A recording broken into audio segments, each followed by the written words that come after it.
Bom, tudo bem, galera do Universo Narrado? Vamos resolver essa questãozinha de termodinâmica. Olha o que ela fala. Um ciclo termodinâmico por um gás ideal é representado no diagrama abaixo. Aí tem aqui, né, o eixo da pressão em Pascal e o eixo do volume em metros cúbicos. E aí tá dizendo que o gás tem esse comportamento, né? Ou seja, nesse caso aqui, ele vai manter um volume constante, variando a pressão, né? Aqui, ó.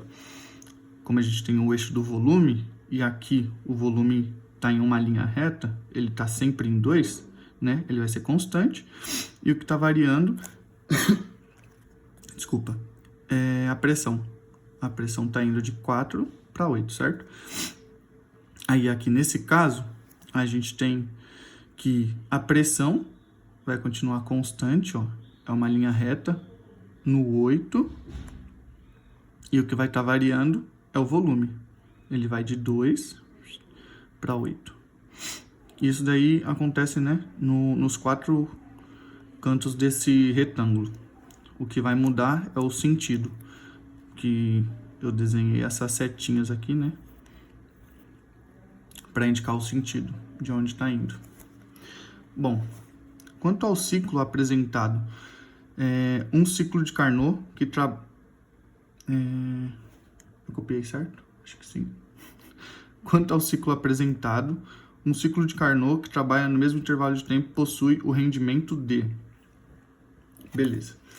Aqui que pode ser que dê uma confusãozinha e possa confundir, mas vamos lá.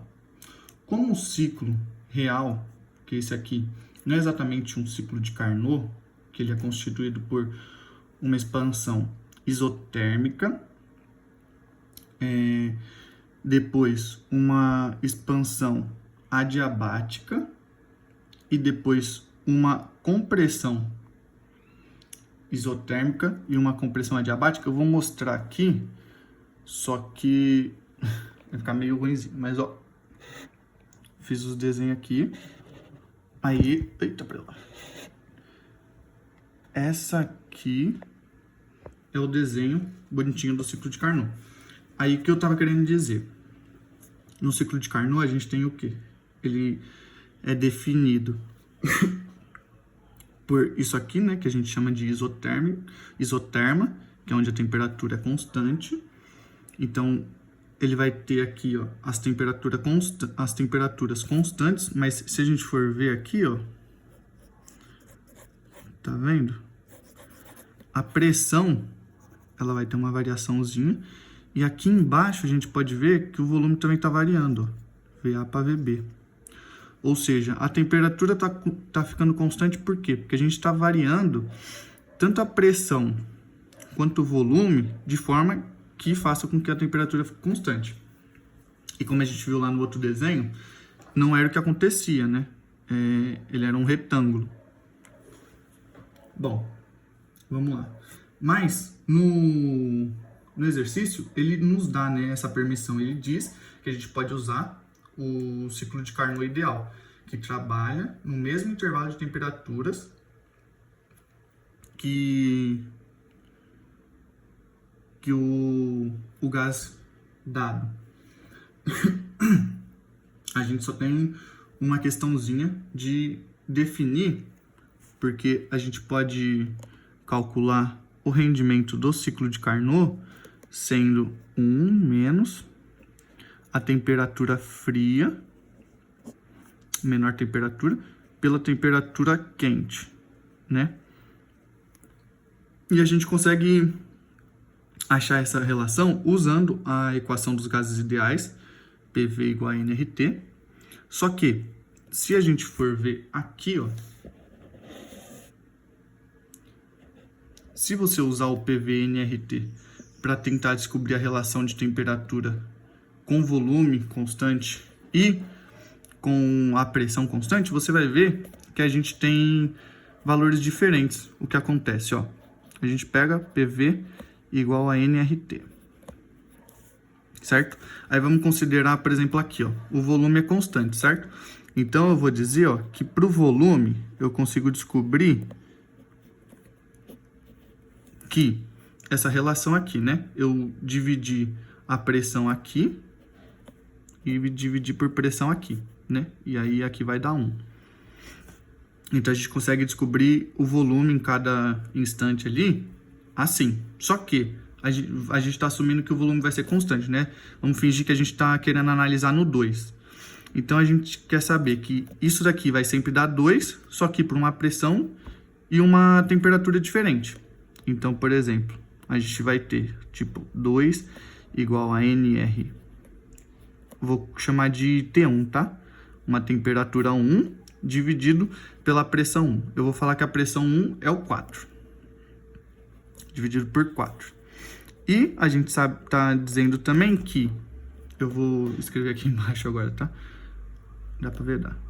Eu vou dizer, então, que o mesmo 2, ele vai ser igual a N vezes R, vezes a outra temperatura agora, T2, dividido pela nova pressão, que é 8.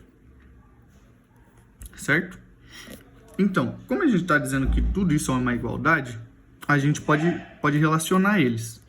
Então, a gente pode dizer que N, R, T1 dividido por 4 é igual a N, R, T2 dividido por 8.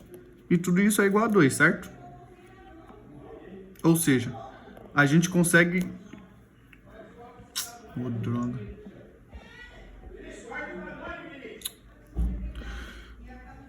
Enfim, a gente consegue achar essa relação aqui. E como o N é uma característica do gás, né? Porque ele é a massa do gás dividido pela massa molar. E isso daqui é a mesma pro gás aqui que a gente está analisando nesse contexto, né? A massa não vai mudar, enfim, vai ser a mesma coisa. E o R é uma constante. Isso daqui é o mesmo para esses dois. A gente pode simplificar. Nesse caso, então, eu posso dizer que 8 dividido por 4 é igual a T2 dividido por T1. Beleza? Que é para ser essa relação de temperatura fria e quente. Mas, opa, desculpa. Mas, se você parar para observar, a gente fazendo a mesma relação para pressão, não, a gente fez para volume constante. Se a gente faz agora para pressão constante, as razões elas dão diferentes. Por quê? Bom, como a gente viu, ele não é um ciclo ideal. Então, não vai funcionar como isotermas e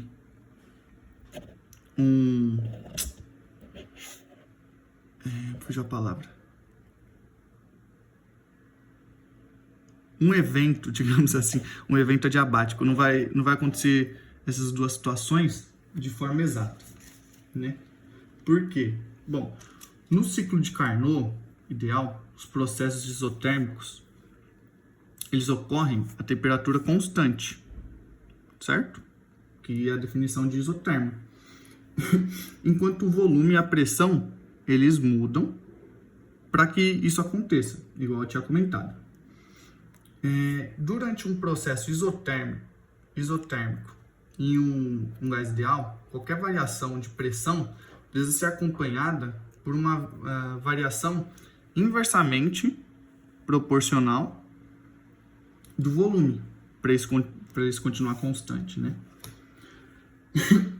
Já no ciclo retangular, a gente tem segmentos de volume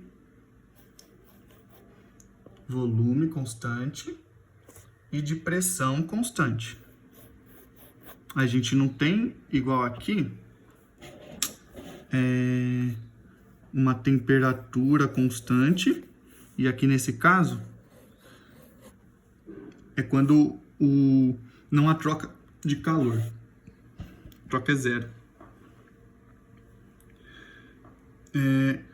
Quando a gente olha a variação de pressão em um segmento de volume constante, qualquer mudança na pressão vai estar ligada a uma mudança de temperatura, por conta do PV-nRT.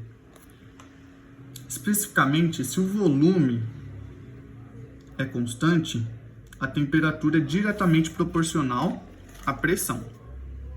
Bom, isso significa que ao observar uma mudança em um processo isovolumétrico, né, igual esse 2 ou esse 8, essa mudança é diretamente associada a uma diferença de temperatura, como ocorre nos processos isotérmicos do ciclo de Carnot, que a gente queria relacionar. Mas por que não usar Por que usar um e não o outro, né? Bom, num processo isobárico, onde a pressão vai ser constante, o volume varia em função da temperatura. Mas essa variação não... Bom, voltando. No ciclo de Carnot, o comportamento isotérmico ocorre mantendo uma relação coordenada entre pressão e volume. O que não é o caso do segmento isobárico, que era o que eu tinha comentado. Enfim,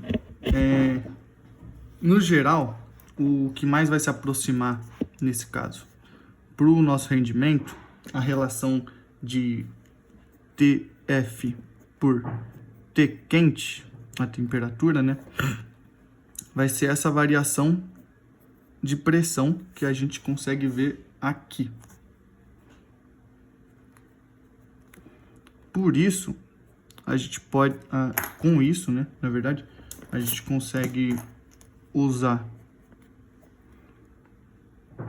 essa razão para achar o rendimento, que vai ser 1 menos a temperatura fria menos a temperatura quente, que é a mesma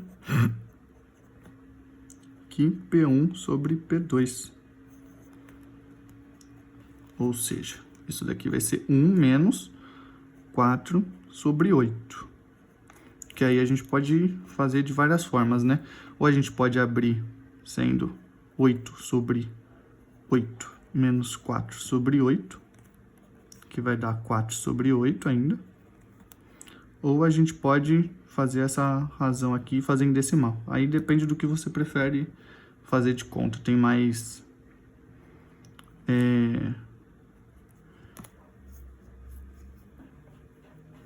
mais facilidade, né?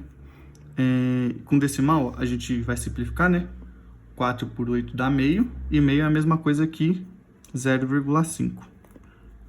Todos vão chegar no mesmo resultado. E aqui 4 sobre 8 vai ser igual a meio, que também é igual a 0,5. E esse vai ser o rendimento. Em porcentagem, né? Igual a 50%. Bom, espero que eu tenha ajudado e conseguido fazer uma certa revisão sobre ciclo de Carnot.